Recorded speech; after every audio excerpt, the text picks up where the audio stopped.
प्रशांत किशोर पांडे और शिवदीप लांडे दोनों 2 अक्टूबर को एक ही मंच पर दिखाई दे। क्या पांडे लांडे की ब्रांडिंग कर पाएंगे? पांडे और लांडे की जुगलबंदी क्या गुल खिलाती है।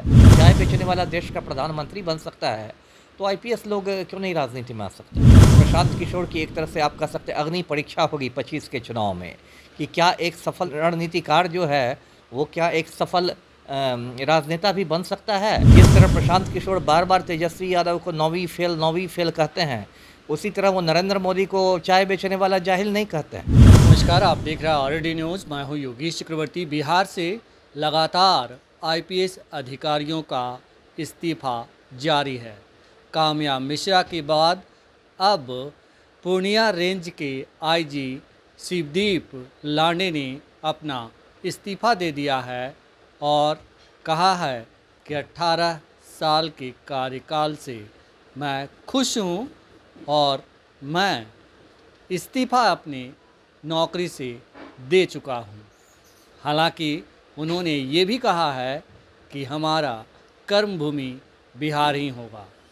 हम इसी मसले पर बात करते हैं एक्स आईपीएस अधिकारी अमिताभ दास जी से। सर, जिस तरह से बिहार से लगातार आईपीएस अधिकारियों का एक तरह से कहें कि पलायन जारी है, 2 आईपीएस अधिकारी ने इस्तीफा दिया। इससे पहले बिहार के डीजीपी जो है केंद्रीय प्रतिनियुक्ति पे चले गए। इसके पीछे का कारण क्या है? देखिए, सही कहा आपने। आईपीएस अफसरों ने अब इस्तीफा देना शुरू कर दिया है और कुछ आईपीएस जो हैं वो बिहार छोड़ के भाग रहे हैं केंद्रीय प्रतिनियुक्ति पर, और लोग इस पर चौंक भी रहे हैं। लेकिन मैं तो नहीं चौंक रहा, क्योंकि देखिए पलटू राम ने बिहार में ऐसे हालात पैदा कर दिए हैं कि कोई भी ईमानदार आईपीएस जो है वो बेचैनी महसूस कर रहा है, जितने ईमानदार आईपीएस हैं। क्योंकि पलटू राम जो है वो खुलेआम माफिया डॉन अनंत सिंह के गिरोह में शामिल हो गए हैं और आनंद मोहन के चरणों में लौटते रहते हैं। लेसी सिंह को उन्होंने मिनिस्टर बना रखा है।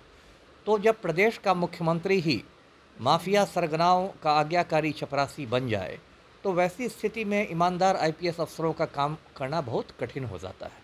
अभी मैं उदाहरण से दर्शकों को समझाता हूँ। राजविंदर सिंह भट्टी सर थे, वो बहुत अच्छी छवि थी उनकी, कड़क छवि थी, ईमानदार की छवि थी, बिहार के डीजीपी थे, पुलिस महानिदेशक थे। लेकिन वे अपने कार्यकाल में कुछ नहीं कर सके, क्योंकि जो पुलिस मुख्यालय है सरदार पटेल भवन पटना के बेली रोड पर है। सरदार पटेल भवन में कुर्मी लॉबी है, जिसमें उत्तर प्रदेश के रहने वाले 2 आईपीएस अधिकारी हैं और कुर्मी लॉबी को सीधे पलटू राम का आशीर्वाद प्राप्त है। तो कुर्मी लॉबी भट्टी सर पर इतना ज़्यादा हावी हो गई थी कि भट्टी सर के समझिए बिल्कुल हाथ पैर बांध दिए गए थे, और उनकी ये हालत थी कि डीजीपी रहते हुए वो एक सिपाही को इधर से उधर नहीं कर सकते थे। इतना ज़्यादा वो मजबूर थे और असहाय थे। तो इसमें किसी भी डीजीपी के लिए फ्रस्ट्रेशन की बात हो जाएगी, हताशा का सबब हो जाएगा। और अंत में उन्होंने क्या किया, वो बिहार छोड़ के चले गए, सीआईएसएफ के डीजी बन गए।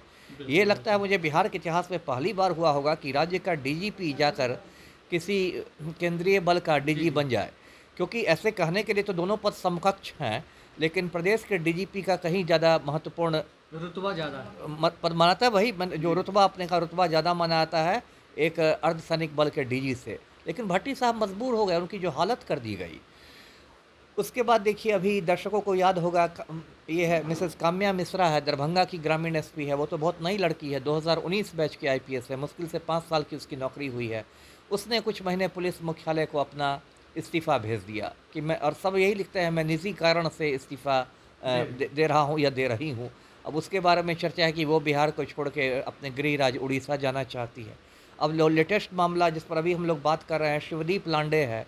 ये 2006 बैच का आईपीएस है, महाराष्ट्र का रहने वाला है मूलतः, और अभी पूर्णिया का आईजी था। इसकी भी अच्छी छवि है, पटना का सिटी एसपी के रूप में इसने काफ़ी नाम कमाया था।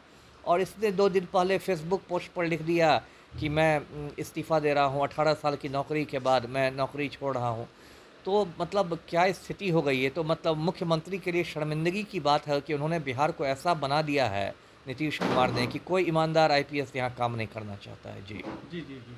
आखिर शिवदीप लांडे जो हैं वो ये भी लिखे हैं कि हम भले ही नौकरी से इस्तीफ़ा दे रहे हैं, लेकिन हमारी कर्मभूमि बिहार ही होगी।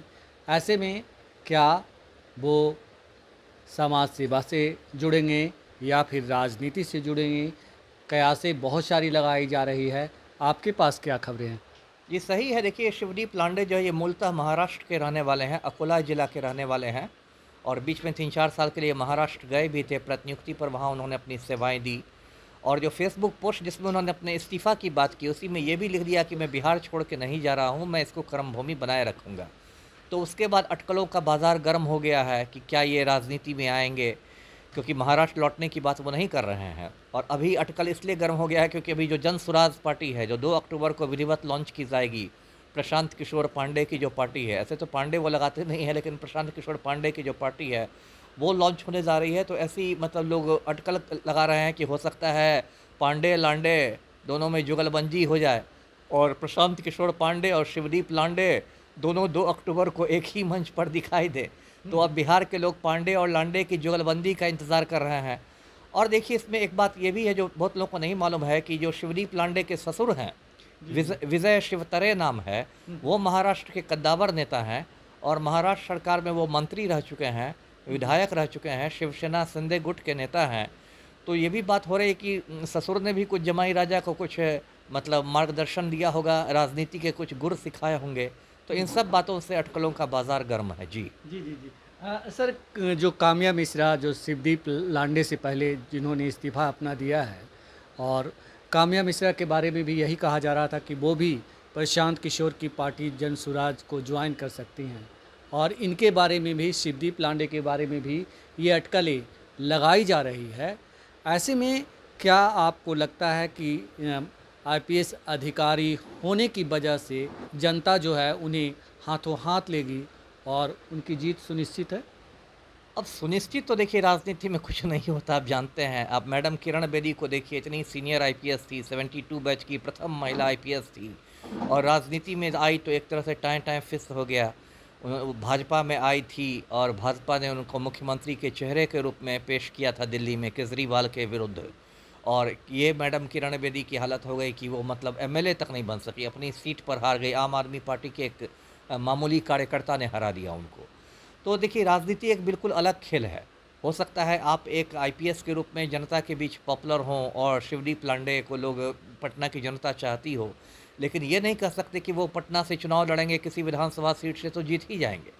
चुनाव में और बहुत सारे मुद्दे आते हैं, जैसे मान लीजिए बिहार के संदर्भ में हम बात करें तो एक जातीय मुद्दा आ जाएगा, जी, है ना? या मान लीजिए लांडे लड़े बिहार में तो एक आउटसाइडर वाली बात हो जाएगी, आउटसाइडर का ठप्पा लग जाएगा कि मतलब महाराष्ट्र के ये होके ये बिहार में राजनीति करने आए हैं, जो लोकल उम्मीदवार बनाम बाहरी उम्मीदवार हो जाता है, आप देखते हैं बहुत बार।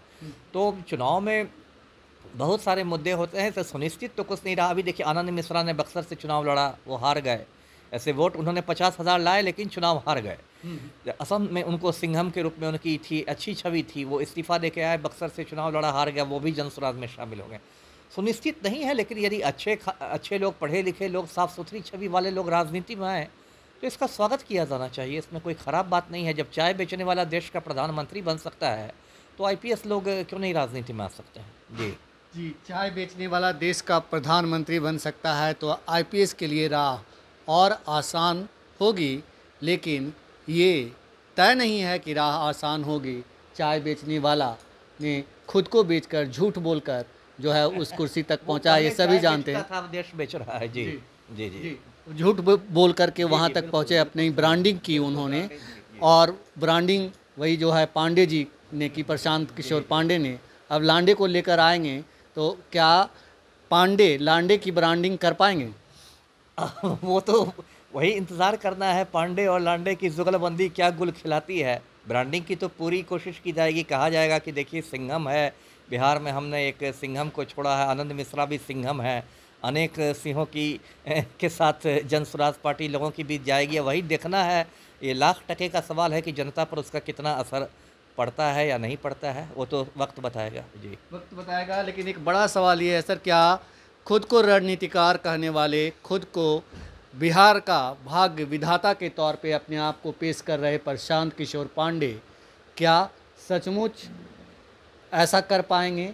सचमुच वो रणनीतिकार हैं? अगर इतने ही बड़े रणनीतिकार हैं तो इतने बड़े बड़े लोगों को जो जोड़ रहे हैं, उनके कंधे पे बैठ के बैतरनी पार करना चाहते हैं, राजनीति की बैतरनी? नहीं नहीं ठीक है, देखिए रणनीतिकार अलग चीज़ होता है, राजनेता अलग चीज़ होता है। रणनीतिकार जो होता है वो बहुत काम पर्दे के पीछे करता है, उसका जनाधार नहीं भी हो तब भी वो काम कर सकता है। लेकिन जब आप राजनेता बनिएगा तब आप पर्दे के पीछे नहीं रहिएगा, तब आपको ज़मीन से जुड़ना रहेगा। और यही प्रशांत किशोर की एक तरह से आप कह सकते हैं अग्नि परीक्षा होगी 25 के चुनाव में, कि क्या एक सफल रणनीतिकार जो है वो क्या एक सफल राजनेता भी बन सकता है। ये उनकी एक अग्नि परीक्षा है, वो दिखा रहा है। उन्होंने मेहनत बहुत की है, इससे मैं कोई उनका प्रशंसक नहीं हूँ प्रशांत किशोर का, लेकिन ये मानता हूँ कि उन्होंने मेहनत बहुत की है। मानता हूँ कि बिहार के इतिहास में उनकी जो पदयात्रा है, पहली ऐसी पदयात्रा किसी ने भी की होगी कि वो अब तक हज़ारों गाँव को पैदल पैदल नाप चुके हैं। जी, जी। और पैसा तो है ही, पैसा तो खैर जो कहते हैं कि अर्थ के बिना सब अनर्थ है, तो अर्थशास्त्र तो अर्थ तो उनके पास काफ़ी दिखाई दे रहा है। सरस्वती और लक्ष्मी दोनों की कृपा है। अब देखिए क्या होता है। आप सर एक चीज़ मिस कर रहे हैं, गांधी की भी कृपा है उन पे।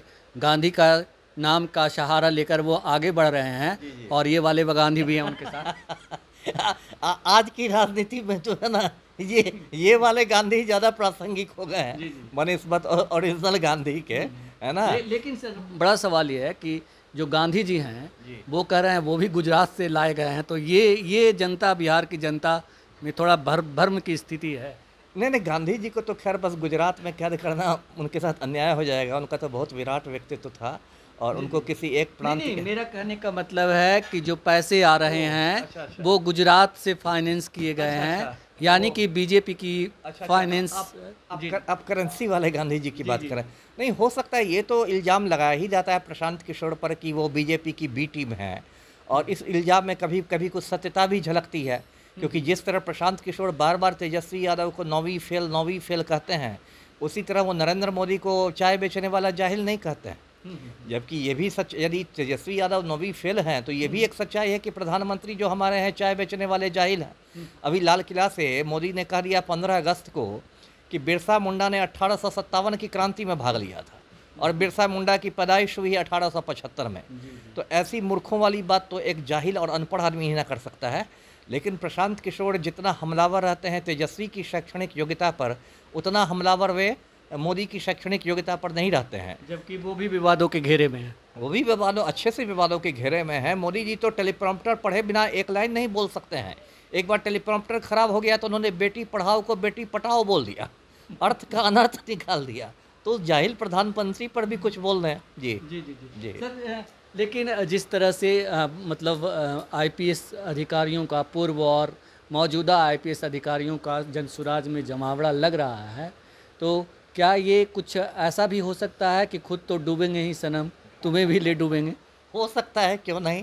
देखिए, जो अब कोई ऐसे आईपीएस हैं जिन्होंने अपनी पूरी पारी खेल दी और बिल्कुल रिटायरमेंट के बाद आ गए, तो उनको बहुत ज़्यादा दांव पर नहीं लगा हुआ है ना। वो तो समझिए कि ऐसे नाती पोता को खिलाते तो ऐसे जनसुराज में आ गए, उनका टाइम पास हो रहा है।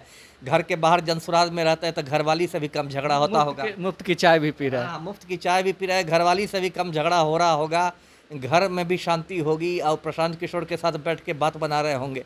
लेकिन जो ये नए आईपीएस है, जो युवा हैं जिनकी अभी बहुत नौकरी बची थी, किसी की 15 साल, किसी की 20 साल, यदि वो लोग छोड़ के जाते हैं, जैसे आनंद मिश्रा के केस में हुआ, तो उनका तो बहुत कुछ दांव में लगा हुआ है। क्योंकि वो वहाँ सफल नहीं होंगे तब तो वो सीधे धोबी के कुत्ता बन जाएंगे, ना घर के रहेंगे ना घाट के रहेंगे। इधर 15 साल की नौकरी भी चली गई और उधर जमानत भी जब्त हो रही। जी जी। उनके लिए मुझे ज़्यादा फिक्र है। जी। तो पांडे और लांडे की जोड़ी बिहार में क्या गुल खिलाएगी, ये देखने वाली बात होगी। जोड़ी जमेगी भी नहीं, या हम यूं ही कयास लगा रहे हैं, लेकिन कुछ ना कुछ होने वाला है। शिवदीप लांडे के बारे में ये कयास से लगाई जा रही है कि वो प्रशांत किशोर की पार्टी जन स्वराज ज्वाइन करेंगे। इसीलिए उन्होंने अपने इस्तीफे के ऐलान में ये भी जिक्र किया कि वो बिहार को अपना कर्मभूमि बनाए रखेंगे। अब देखना है कि आगे क्या कुछ होता है। फ़िलहाल इतना ही। आप हमें फेसबुक पर फॉलो करें, यूट्यूब पर सब्सक्राइब करें, लाइक करें, शेयर करें और कमेंट्स कर अपना महत्वपूर्ण विचार और सुझाव ज़रूर दें। धन्यवाद।